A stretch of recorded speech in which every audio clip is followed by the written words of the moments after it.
नमस्कार मंडळी, श्री स्वामी समर्थ. हिवाळ्यात हृदयविकाराचे झटके का वाढतात?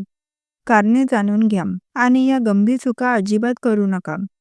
हिवाळा सुरू होताच अनेक लोकांना सर्दी, खोकला, सांधेदुखी यासारख्या त्रासांबरोबरच एक अतिशय गंभीर समस्या अधिक प्रमाणात दिसू लागते. ती म्हणजे हृदयविकाराचा झटका. दरवर्षी नोव्हेंबर ते फेब्रुवारी या कालावधीत हार्ट अटॅकच्या केसेस लक्षणीयरित्या वाढतात. अनेक वेळा अगदी निरोगी वाटणाऱ्या व्यक्तीलाही अचानक हृदयविकाराचा झटका येतो. यामागे फक्त थंडी नाही तर आपल्या दैनंदिन सवयी, आहार, दुर्लक्ष आणि काही घातक चुका कारणीभूत असतात. खाली हिवाळ्यात हृदयविकाराचे झटके का वाढतात याची सविस्तर कारणे आणि कोणत्या चुका अजिबात करू नयेत याची सखोल माहिती दिली आहे. 1. थंडीमुळे रक्तवाहिन्या आकुंचन पावतात. हिवाळ्यात शरीराचे तापमान टिकवून ठेवण्यासाठी रक्तवाहिन्या आकुंचन पावतात.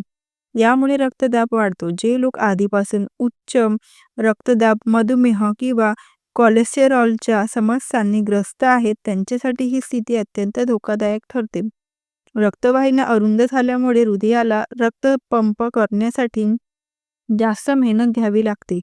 परिणामी हृदयावर ताण वाढतो आणि हार्ट अटॅकचा धोका अनेक पटींनी वाढतो. 2. सकाळी अचानक थंडीत बाहेर पडणे. हिवाळ्यात सकाळी तापमान अत्यंत कमी असते. झोपेतून उठून अचानक थंड पाण्याने अंघोळ करणे, मॉर्निंग वॉकसाठी थेट बाहेर जाणे किंवा अंग गरम न करता काम सुरू करणे ही मोठी चूक आहे. अचानक थंडीच्या संपर्कात आल्यामुळे रक्तदाब झपाट्याने वाढतो, हृदयाची गती बदलते आणि काही सेकंदातच हृदयविकाराचा झटका येऊ शकतो. अनेक हार्ट अटॅक पहाटे किंवा सकाळच्या वेळेत येण्यामागे हेच प्रमुख कारण आहे. 3. हिवाळ्यात व्यायाम कमी होणे. थंडीमुळे अनेक लोक आळशी होतात. चालणे, धावणे, योगा याकडे दुर्लक्ष होते. शारीरिक हालचाल कमी झाल्यामुळे वजन वाढते, कोलेस्टेरॉल वाढते आणि रक्तभिसरण मंदावते. हृदय निरोगी ठेवण्यासाठी नियमित व्यायाम अत्यावश्यक आहे.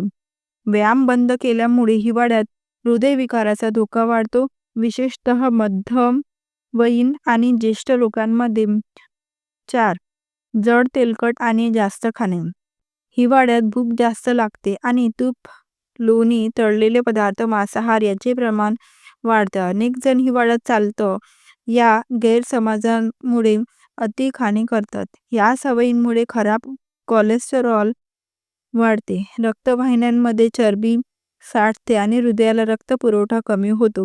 ही स्थिती हळूहळू हार्ट अटॅककडे नेणारी ठरते. 5. पाणी कमी पिण्याची घातक सवय. थंडीमध्ये तहान कमी लागते, त्यामुळे पाणी पिण्याचे प्रमाण घटते. यामुळे रक्त घट्ट होते, रक्तभिसरण मंदावते आणि रक्ताच्या गुठळ्या तयार होण्याचा धोका वाढतो. रक्त घट्ट झाल्यास हृदयाला अधिक जोर लावावा लागतो आणि अचानक रक्तवाहिनीत गुठळी अडकल्यास हार्ट अटॅक किंवा स्ट्रोक होऊ शकतो. 6. सिगारेट आणि मद्याचे प्रमाण वाढणे. हिवाळ्यात शरीर गरम ठेवण्यासाठी किंवा थंडीपासून आराम मिळावा म्हणून अनेक लोक सिगरेट आणि दारूचे सेवन वाढवतात. ही अतिशय धोकादायक चूक आहे. सिगरेट रक्तवाहिन्या अधिक आकुंचन पावतात आणि दारूमुळे रक्तदाब असंतुलित होतो. दोन्ही मिळून हृदयविकाराचा धोका प्रचंड वाढवतात. 7. औषधांकडे दुर्लक्ष करणे. काही लोकांना वाटते की हिवाळ्यात त्रास कमी होतो, त्यामुळे बीपी, मधुमेह किंवा कोलेस्टेरॉलची औषधे नियमित घेण्याची गरज नाही. ही एक गंभीर चूक आहे. औषधे अचानक बंद केल्यामुळे रक्तदाब किंवा साखर अचानक वाढते, ज्यामुळे हृदयावर तीव्र परिणाम होतो आणि हार्ट अटॅकचा धोका वाढतो. 8. तणाव आणि मानसिक दबाव वाढणे. हिवाळ्यात सूर्यप्रकाश कमी मिळतो, सामाजिक हालचाल कमी होते, त्यामुळे नैराश्य, चिंता आणि मानसिक तणाव वाढतो. तणावांमुळे हृदयाचे ठोके वाढतात, रक्तदाब चढतो आणि हृदयविकाराचा धोका वाढतो. मानसिक आरोग्य आणि हृदयाचे आरोग्य याचा अतिशय जवळचा संबंध आहे. आता बघा कोणत्या चुका करू नाहीत. या चुका अजिबात करू नका. 1. सकाळी अचानक थंडीत बाहेर पडू नका. 2. पाण्याने लगेच आंघोळ करू नका. 3. व्यायाम पूर्णपणे बंद करू नका. 4. अति तेलकट आणि जड आहार घेऊ नका. 5.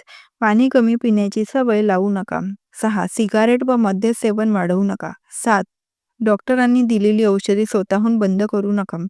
8. छातीत दुखणे, धाप लागणे, घाम येणे याकडे दुर्लक्ष करू नका.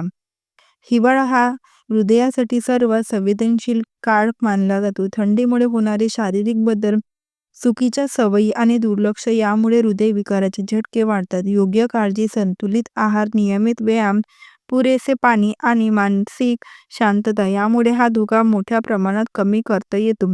हृदयविकार अचानक येतो, पण त्याची कारणे हळूहळू तयार होत असतात. वेळेत जागरूकता आणि योग्य सवयी स्वीकारल्या तर हिवाळ्यातही हृदय सुरक्षित ठेवता येते. तर अशी ही माहिती होती. व्हिडिओ आवडला असेल तर व्हिडिओला नक्की लाईक करा, शेअर करा आणि सबस्क्राईब करा. व्हिडिओ पूर्ण पाहिल्याबद्दल मनापासून धन्यवाद. श्री स्वामी समर्थ. जय जय स्वामी समर्थ.